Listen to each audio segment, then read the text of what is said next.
রাখছি, ব্রেকিং নিউজের দিকে নজর রাখতে হচ্ছে। শামশেরগঞ্জে বোমাবাজি, বিবাদের জেরে হয় বোমাবাজি। শুলিতলা এলাকায় বোমাবাজিতে উত্তেজনা। গতকাল রাত থেকে বোমাবাজির অভিযোগ, আজ সকালেও বোমাবাজি হয় বলে অভিযোগ। ঘটনায় ইতিমধ্যে আটক করা হয়েছে বেশ কয়েকজনকে। শামশেরগঞ্জে বিবাদের জেরে বোমাবাজির ঘটনা শুলিতলা এলাকায় ঘটে এই ঘটনা, এবং বোমাবাজির ঘটনাকে কেন্দ্র করে উত্তেজনা ছড়িয়েছে এলাকায়। গতকাল রাত থেকেই বোমাবাজি চলছিল এমনটাই অভিযোগ। সকালেও বোমাবাজি হয় বলে অভিযোগ। স্থানীয় বাসিন্দাদের ঠিক কি অভিযোগ শুনুন। ছেলেপেলেরা সব ঝগড়া করছে, করছে, তারা বম ফুটাফুটি করছে, তো আমরা তো আতঙ্ক হয়ে যাচ্ছি, ছেলেপেলে ভয় করছে, এরকমটাই। আজ সকালেও কি পড়েছে বোম? আজকে বোম ফুটাইছে। কখন থেকে বোম পড়ছে? এই 8:30 9টা এরকম। আচ্ছা, এই যে বাচ্চা কাচ্চা নিয়ে কি অবস্থায় আছেন আপনারা? তো আমরা তো ঘরের ভিতরে তো সামনে আছি, বের হতে পারি না। শামশেরগঞ্জের পাশাপাশি মুর্শিদাবাদের ধুলিয়ানিতেও বোমাবাজির ঘটনা। মুর্শিদাবাদের ধুলিয়ানের 2 নম্বর এবং 4 নম্বর ওয়ার্ডে বোমাবাজি হয়। পারিবারিক বিবাদের জেরেই বোমাবাজির ঘটনা ঘটে। এলাকার একাধিক দোকানে ভাঙচুর চালানো হয়। গোটা ঘটনায় জখম হয়েছেন 2 শিশু সহ 5 জন। খবর পেয়ে ঘটনাস্থলে পৌঁছয় শামশেরগঞ্জ থানার পুলিশ। আপনাদের আরও একবার জানাই, পারিবারিক বিবাদের জের, আর সেই বিবাদের জেরে মুর্শিদাবাদের ধুলিয়ানে উত্তেজনা। ধুলিয়ানের 2 নম্বর এবং 4 নম্বর ওয়ার্ডে বোমাবাজির ঘটনা ঘটে। এলাকার একাধিক দোকানে ভাঙচুর চালানো হয়।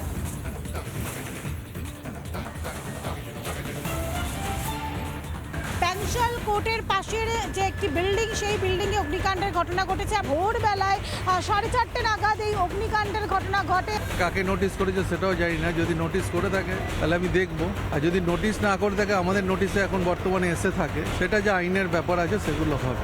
একটা দমকল মন্ত্রী হয়ে সে যদি না জানে যে এলাকায় বা পশ্চিমবঙ্গে কত বিল্ডিং আছে, যেটা পুরনো হওয়া সত্ত্বেও অগ্নি নির্বাপন ব্যবস্থা নেই, দ্যাট ইজ হিজ অপদার্থ, and he should step down.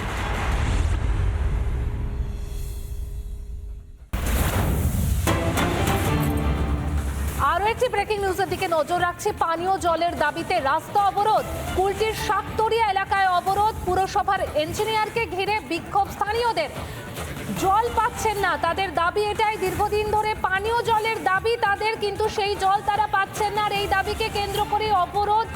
আপাতত ট্যাঙ্কারের মাধ্যমে জল সরবরাহ করা হবে এমনটাই আশ্বাস দেওয়া হয়, এবং আশ্বাস পেলে অবরোধ ওঠে। পানীয় জলের দাবিতে অবরোধ। কুলটির শাকতরিয়া এলাকায় চলে অবরোধ। পুরসভার ইঞ্জিনিয়ারকে ঘিরে বিক্ষোভ।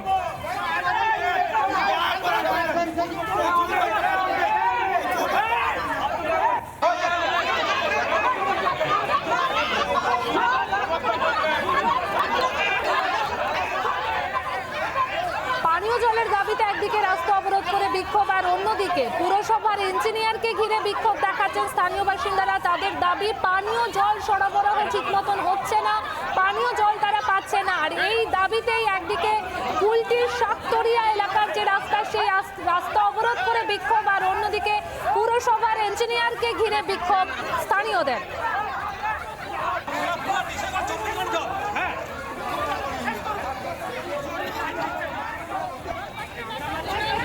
কবে থেকে?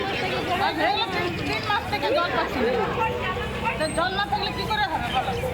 একবেলা যদি জল দিতে তো যদি জল দেয় তাহলে কি আমরা এখানে দাঁড়িয়ে থাকবো? বাচ্চা দীর্ঘদিন সমস্যা হচ্ছে। আমাদের শাকতরিয়া, মিয়া বস্তি, 5 নম্বর 7 নম্বর বাঁশগড়িয়া, এইসব এলাকাগুলো দীর্ঘদিন জল পাচ্ছে না।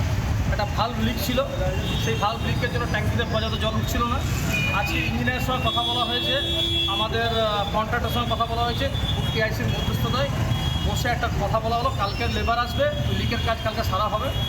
জলের টাইমিংটা 8 ঘন্টা করে আরও বাড়ানোর কথা বলা হয়েছে, 2 ঘন্টা করে। জলের টাইমিংয়ের সমস্যা হচ্ছে, অন্য পাড়ায় এসে ভালটাকে বন্ধ করে দিচ্ছে। এই ভালটা বন্ধ করে দেওয়ার জন্য আর জলটা যাচ্ছে না, সে তারা গায়ের জোরে ফিজিক্যালি বন্ধ করে দিচ্ছে। এই প্রথম দিন হয়েছে, এটাকে আমার হায়ার অথরিটিকে আমায় জানাতে হবে। লিগ্যাল কানেকশান আমাদের হায়ার অথরিটিকে আমার জানানো আছে। এইখানে কে করছে, কী করছে, সেগুলোও আমাদের জানানো আছে অফিসকে। ঠিক আছে, আমি যথেষ্ট পরিমাণ চিঠিও করেছি, যথেষ্ট পরিমাণ আটকাবার চেষ্টা করেছি। হ্যাঁ, ইলিগ্যাল কানেকশান হচ্ছে, কিন্তু ইলিগ্যাল কানেকশান কাটাবার জন্য কমিশনার সাহেবকে বারবার বলার পর কমিশনার সাহেব একটি নতুন রুল বার করেছেন। যারা লিগ্যালাইজ করতে চান কানেকশানগুলোকে, তারা 10,000 টাকা করে জমা করুক হোল্ডিং ট্যাক্স সমেত, তাদের লিগ্যালাইজ হয়ে যাবে। আদারওয়াইজ তাদের উপর কমিশনার সাহেবই যা স্টেপ নেওয়ার নেবে। অভিযোগ তো যে কেউ করতে পারে, যে অভিযোগের জন্য প্রমাণ চাই, প্রমাণ যদি দিতে পারে, আমি ইলিগাল কানেকশন করেছি, আমি নিজে রিজাইন দিয়ে দেবো কাজ। এই মুহূর্তে আরো একটি ব্রেকিং নিউজের দিকে নজর রাখছি। বারাসত দত্তপুকুরের পর শিশু চুরির সন্দেহে এক যুবতীকে মারধর অশোকনগরে। এর আগে আমরা দেখেছি বারাসতের কাজীপাড়া, সেখানেও ছেলে ধরার সন্দেহে মারধর করা হয়। এবার অশোকনগরে মারধর করার ঘটনায় শিশু চুরির সন্দেহে এক যুবতীকে মারধর করা হয়। মারধরের ঘটনায় 14 জনকে গ্রেপ্তার করেছে অশোকনগর থানার পুলিশ। বারাসত দত্তপুকুরের পর ছেলে ধরার সন্দেহে অশোকনগরে মারধর, শিশু চুরির সন্দেহে এক যুবতীকে মারধর করা হয়। মারধরের ঘটনায় ইতিমধ্যেই 14 জনকে গ্রেপ্তার করা হয়েছে, গ্রেপ্তার করেছে অশোকনগর থানার পুলিশ। এর আগে আমরা দেখেছি বারাসতের কাজীপাড়া, যেখানে শিশু চুরির সন্দেহে 3 জনকে মারধর করা হয়, রীতিমতন গণধোলাই স্থানীয়দের। এবং এরপর আবারও অশোকনগরে সেই একই ঘটনায় শিশু চুরির সন্দেহে এক যুবতীকে মারধর।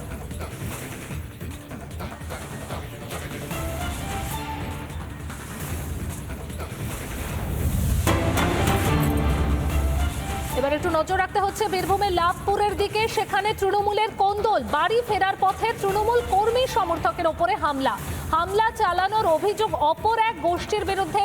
তৃণমূলের কোন্দলে গুরুতরভাবে আহত 5 জন। বীরভূমের লাভপুরের ঘটনা, যেখানে তৃণমূলের কোন্দল বাড়ি ফেরার পথে তৃণমূল কর্মী সমর্থকের ওপর হামলার ঘটনা ঘটে। আর এক্ষেত্রে হামলা চালানোর অভিযোগ রয়েছে অপর এক গোষ্ঠীর বিরুদ্ধে। অর্থাৎ কোথাও গিয়ে তৃণমূলের গোষ্ঠী কোন্দল বীরভূমের লাভপুরে বাড়ি ফেরার পথে তৃণমূল কর্মী সমর্থকের ওপরে হামলা চালানো হয়। হামলা চালানোর অভিযোগ অপর এক গোষ্ঠীর বিরুদ্ধে। আর এই হামলার ঘটনায় 5 জন আহত।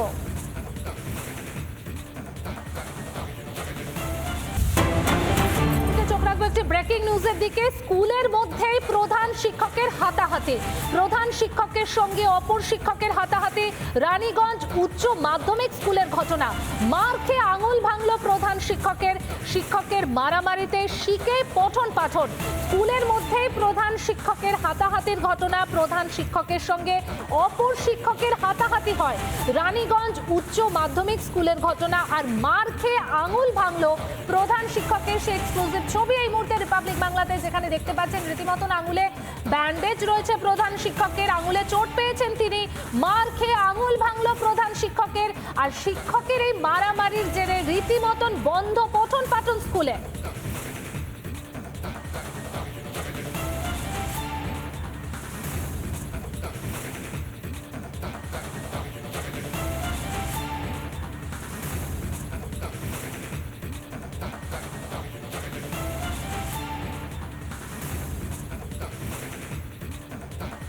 এটা 2024 সাল থেকে একটা আতঙ্কের পরিবেশ এই স্কুলে কায়েম করে রেখেছে বিজয় দাস, ঠিক আছে। এবং বিজয় দাসের তার যে মিসেস পাপিয়া মণ্ডল, এই দুজনই হাজব্যান্ড ওয়াইফ, দুজনই এমন একটা রাজত্ব কায়েম করে রেখেছিল। এবং আমি জয়েন করার আগে থেকে ওরা হুমকি দিয়েছে একাধিকবার, তার প্রমাণও আছে। প্রত্যেক শিক্ষক শিক্ষিকা একটা আতঙ্কের মধ্যে থাকে। মাস 2 আগে আমরা একটা এফআইআরও করেছিলাম।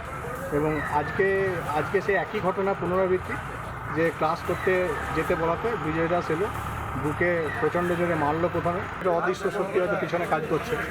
তো মারবো, ধরবো, কাটবো, সবসময় অহরহ। তার বিরুদ্ধে এখন কি চাইছেন? তার বিরুদ্ধে যেটা ন্যায়ের পথে হওয়া উচিত সেটাই হবে কাঙ্ক্ষিত। তাছাড়া এই স্কুলে পঠন পাঠন চালানো আগেও আমি আমার হায়ার অথরিটিকে জানিয়েছি যে আমার পক্ষে দুরূহ হয়ে উঠেছে। দীর্ঘদিন ধরে স্কুলের একটা ইলেকশন নিয়ে আমরা মহামান্য আদালতে কেস করেছিলাম হাইকোর্টে। এবং সেইখানে যেরকমভাবে বাইরের বহিরাগত নিয়ে এসে ইলেকশন করেছিল, সেটা 2022-এর মার্চে একটা হেডমাস্টার মশাই তার একটা গ্রুপ ক্রিয়েট করে এবং কোনো প্রভাবশালী কোনো রাজনৈতিক নেতৃত্বের মদতে দীর্ঘদিন ধরে মানসিকভাবে হেনস্থা করছে, বিভিন্ন রকমভাবে ধর্ষণের কেস দিচ্ছে। 2024-এর মার্চে 2023-এর 24-এর মার্চে আমার নামে একটা এফআইআর করা হয়েছে।